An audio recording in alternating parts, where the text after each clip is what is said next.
Hello again, and welcome to Kabbalah Revealed. I'm Tony Kozenek. Let's begin by reading a quote from Bala Salam from the Introduction to Talmud Eser Sephirot, the study of the 10 Sephirot. He says, "Therefore, we must ask, why then did the Kabbalists obligate each person to study the wisdom of Kabbalah? Indeed, there's a great thing in it, worthy of being publicized. There is a wonderful, invaluable remedy to those who engage in the wisdom of Kabbalah, although they do not understand what they're learning. Through the yearning and the great desire to understand what they're learning, they awaken upon themselves the lights that surround their souls. While one has not attained perfection, these lights that are destined to reach him are considered surrounding lights. That means that they stand ready, and they wait for one to purify one's vessels of reception. At that time, these lights will clothe the able vessels. Hence, even when one does not have the vessels, when one engages in this wisdom, mentioning the names of the lights and the vessels related to one's soul, they immediately shine upon us to a certain measure. However, they shine for him without clothing the interior of his soul, for lack of the able vessels to receive them. Despite that, the illumination one receives time after time during the engagement draws upon one grace from above, imparting one with abundance of sanctity and purity, which bring one much closer to reaching perfection." In this lesson, we will look at the 4 phases of the creation of a creature. This is the macro template for everything that exists in creation, the way in which the creation came into being, the way in which a creature is created, and the way in which everything that stems from that is created in every aspect of the creation. Here's what the Kabbalists tell us. First of all, we need to know that there are secrets of Torah, but we are not going to speak of these secrets, and they are above our ability to convey them. No Kabbalistic book talks about the secrets of Torah, only about the tastes of Torah. These secrets are called his essence, or atzmuto. It's forbidden to speak about this. What forbidden means is that it is impossible. There are no words for this. We have no kalim for it. This can only be known by attainment. We start here. We start with the Creator.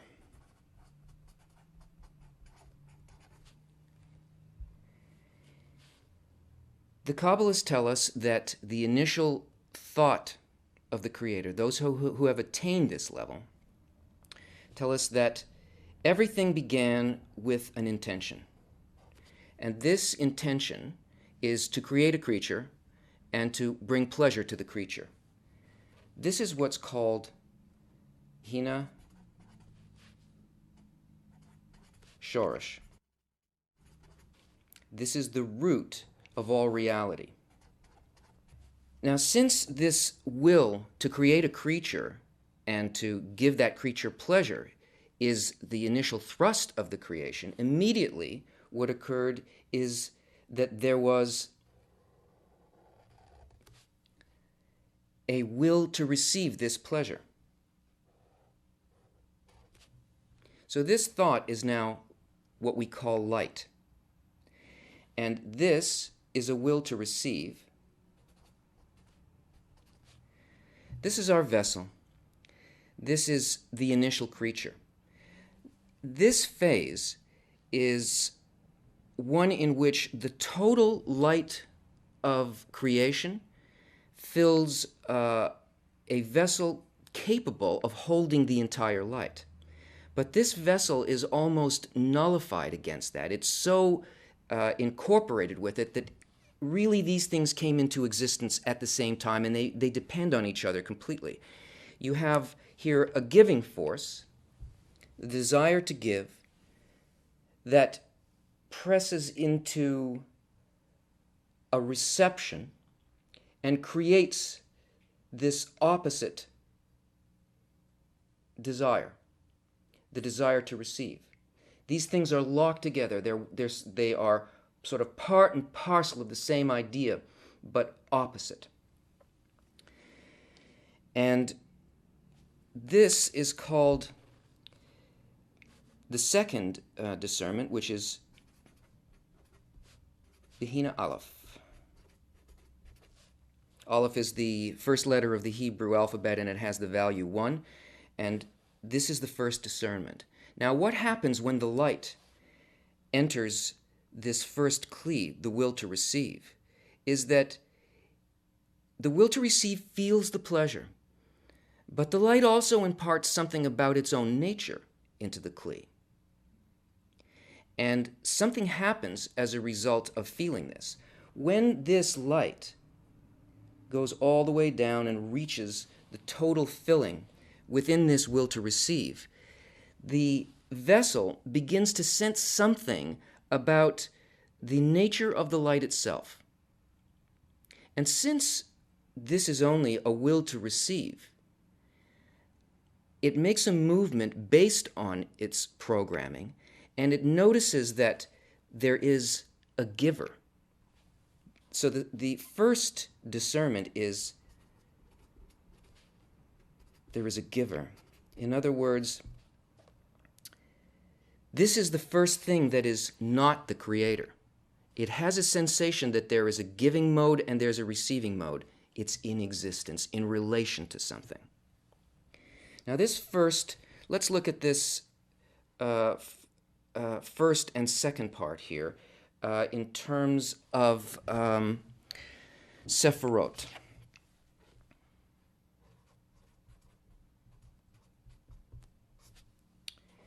This is called Keter, or crown, this first discernment. And this second discernment is called Chokmah. Chokmah means wisdom. So this light that is felt by the first creature here, this first phase of the creature, is a delight that is a response to the qualities of the Creator. And this light that it feels, that enters it, is called the light of wisdom.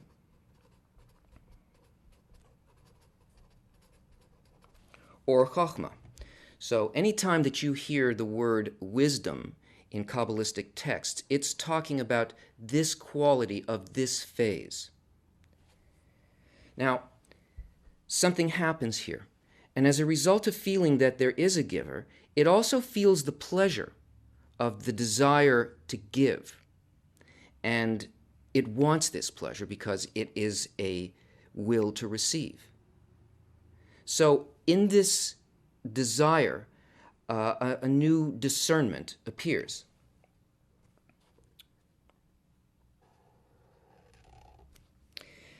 In order to reach this, because it felt this lack within it, first it was filled completely, then it felt a lack for what it sensed in the quality of the light.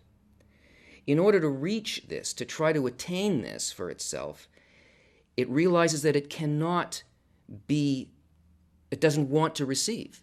What it wants is it wants the pleasure of giving. So it makes that move to be able to experience that pleasure of giving.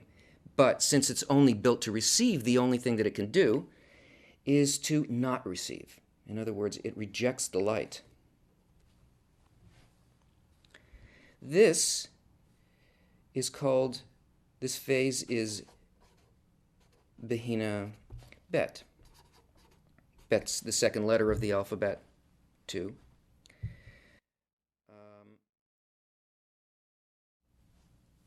And the perception that it has is that to give is better than to receive.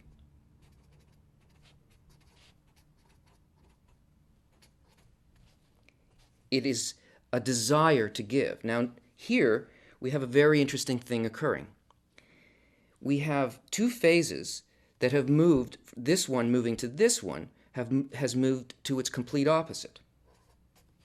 This is a desire to receive, and this one is a desire to give. This sephira is called Behina. Behina comes from the word hitbonenut, which means to observe. And what it really observes and what it discerns is a quality of the Creator, that the quality of the Creator is to give. So this is a quality of giving, this sephira Behina, this Behina Bet, this phase 2. Right? This is a 0 phase, 1, 2. Now in this state of emptiness, there is another discernment that comes to the vessel. Now, I want you to notice that what is being spoken about in each one of these bechinot, each one of these discernments, is not about the action of the light. The action of the light is always the same. It always only uses this primary law, this the will to create a creature and to fulfill that creature. That's the only thing the light does. What we're speaking about are discernments, changes within the kli, within the desire, within the creature. So here in the inside of Behina Bet, in the lack of light, there is a discernment that happens that its nature is actually to receive, that it can't exist without the light of wisdom. This rejection of the light, this passing back of the light, is called the light of mercy.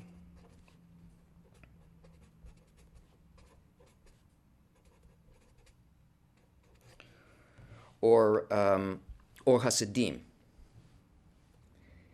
So it knows that it can't exist like this. It must receive. But it doesn't want to be a receiver. So it has to find a way in which its reception is actually a form of bestowal. And this brings about the next discernment.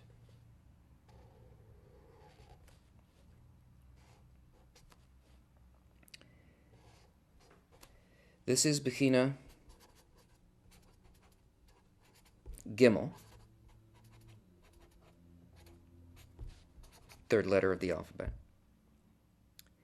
And this discernment brings about a dual phase.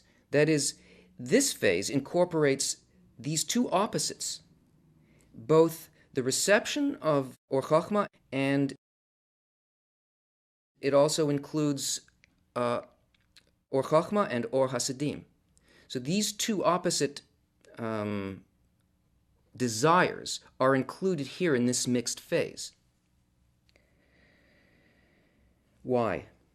What's going on here? In this mode of reception, Behina Gimel has found a way to turn its reception into a way of giving. The only thing that exists in creation is the creature and the creator, the light and the vessel. That's it. And even if the creature feels that it is doing an act of giving just within itself, really the only one that there is to give to from the point of view of the creature is the creator. And Behina Gimel makes the decision that it will copy the act of the creator, that it understands that the creator wants it to be filled with pleasure, that it must receive this pleasure, and that part of the thought of creation is to create a creature and to give to the creature. Well, the only kind of creature that it can really create is something within itself. So it makes the decision that it will receive a portion of the light, say 20% of the light, under the condition that it only does it in order to fulfill the thought of creation, this desire of the creator to create a creature and fill it with delight. So it will receive it with the intention that by its reception it fulfills this thought. And this is the only mode in which reception can be giving. But giving is an intention. It doesn't matter what the act is, it's an intention. So this is really in similarity of form with this to a certain degree. This 80% of Or Hasidim, of the returning light, it's still pleasure, it's still light coming into it, but she pays no attention to it here. This mixed phase in Sephirot is called Zer Anpin.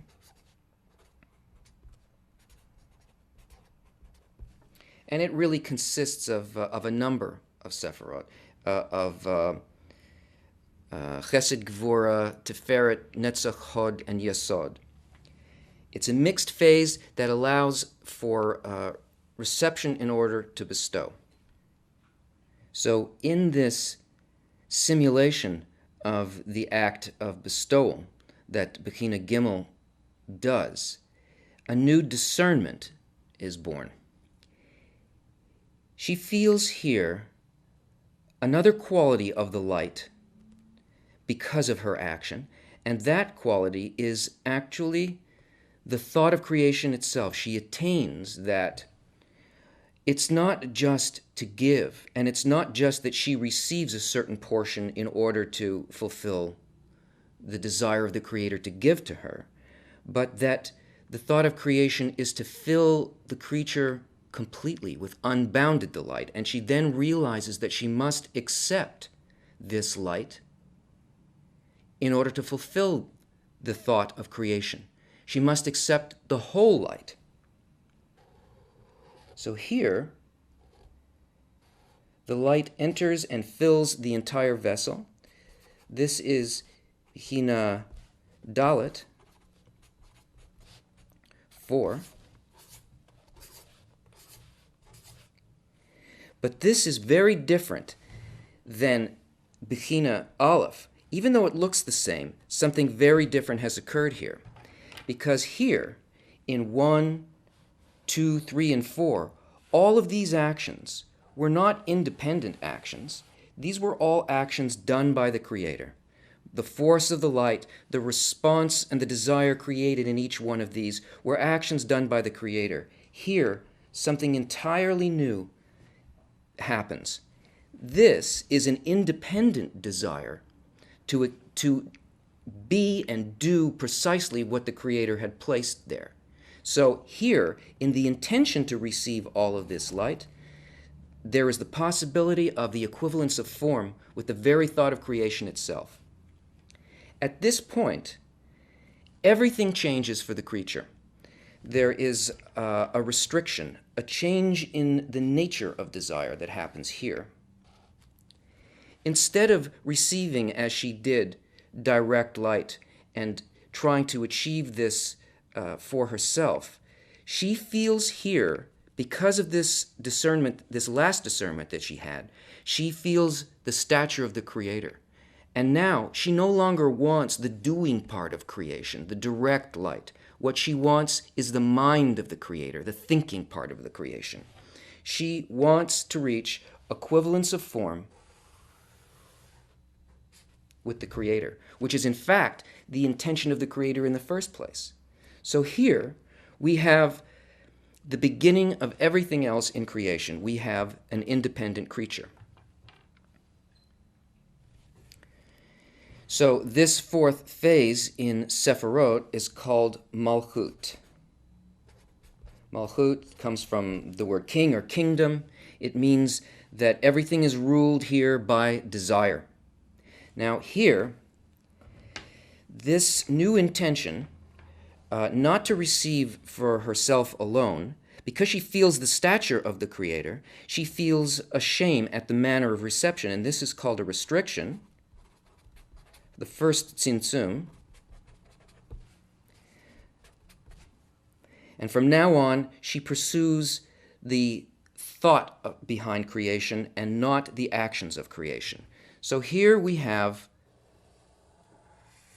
this Malchut, the beginning of creation. And this vessel, this number 4 Behina, is called Olam Ein Sof. That is, world without end. And all worlds and souls extend from here. Every part of creation uses exactly this form. This process, this macro template, is also the 4-letter name of God. You've seen it. There's the tip of the Yod,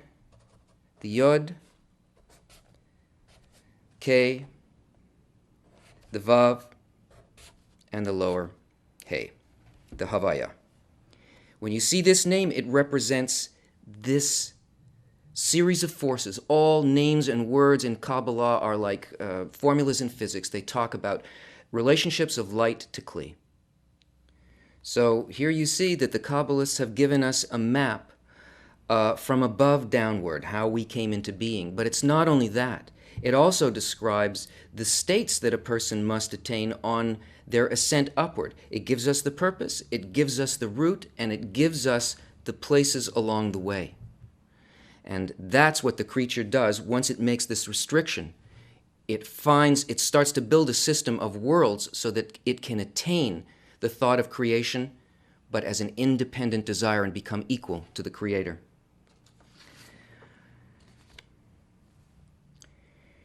This is a quote from Rav Lightman. Man includes everything inside of him. If man does correction, it means that accordingly the entire creation approaches the Creator. Therefore, man has to correct only himself.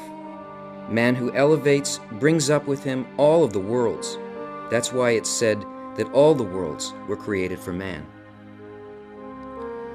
Join us again next time when we will learn about the primary tool of attainment, the building of a screen, the sensor that allows us to feel the thought of the Creator and to attain equivalence of form with Him. See you then.